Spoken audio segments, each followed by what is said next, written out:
Simplest definition is the co-creation of services, whether it's health or it could be energy or transport, as a combination of work between civil society, ordinary citizens, the state, maybe statutory organisations, and even sometimes private market actors. So it's a partnership arrangement for the delivery of services and goods. I believe in co-production because it democratizes service provision. It gives citizens an impact and a say in how and under what conditions services in particular can be delivered. And it fits with my normative view of the value of democratizing decision making at every level possible. My work in this field is a combination of my academic work in essentially growing the alternative social economy in particular, and I do a lot of work on questioning orthodox GDP measures as the only way we measure success in a society. And also, as a practicing politician, I'm also a Green Party councillor, so I try to put into practice some of these ideas of co-creating, sharing, citizens collaborating and making decisions around more and more parts of the services that they receive. Next step of this year, well, it's more to do with my role as a newly elected councillor.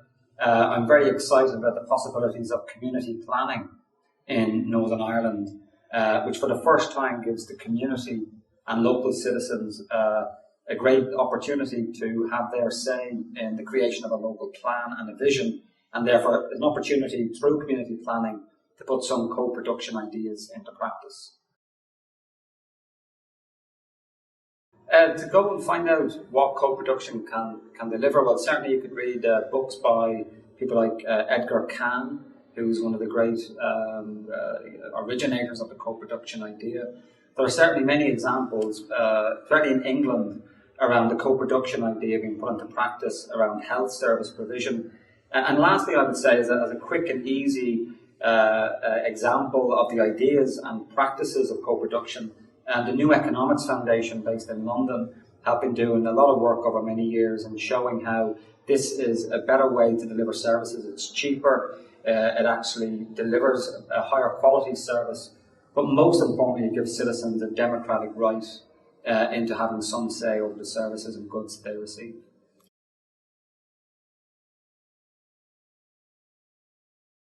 Well, time banking is a particular way of understanding co-production, and it's one where it's not based on money. It's based on an egalitarian concept of I'm a professor, but an hour of my time is equal to a retired person. So there's a wonderful egalitarian ethos in terms of whether it's a community garden, whether it's people doing favours and shares for each other.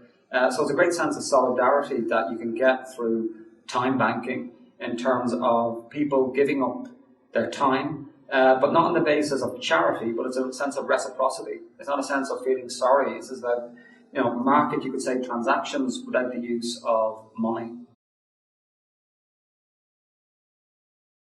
Well, Northern Ireland, despite its rather troubled history, one of the outcomes of the Northern Ireland conflict was a very heightened development of the civil society economy, or the social economy.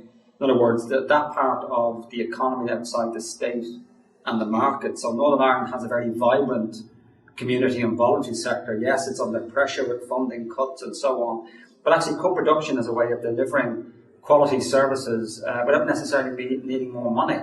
It just requires imagination and creativity and giving people a voice, because often service users can find efficiencies in the delivery of a service that the service providers can't see.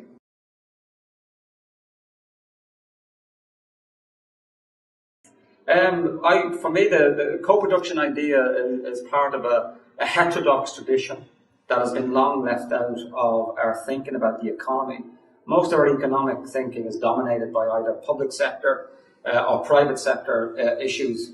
Co-production is about not excluding them, but bringing to life, to the forefront of people's ideas, the community or solidarity or the convivial sector, It also, I would include the issues of the solidarity economy that we see being developed in South America. So for me, it's a continuum of moving away from a focus purely on the market, the private market or the public sector, to say where is the voice of the citizen, and particularly the convivial, what Ivan Illich, one of the great thinkers in this area, called the convivial economy.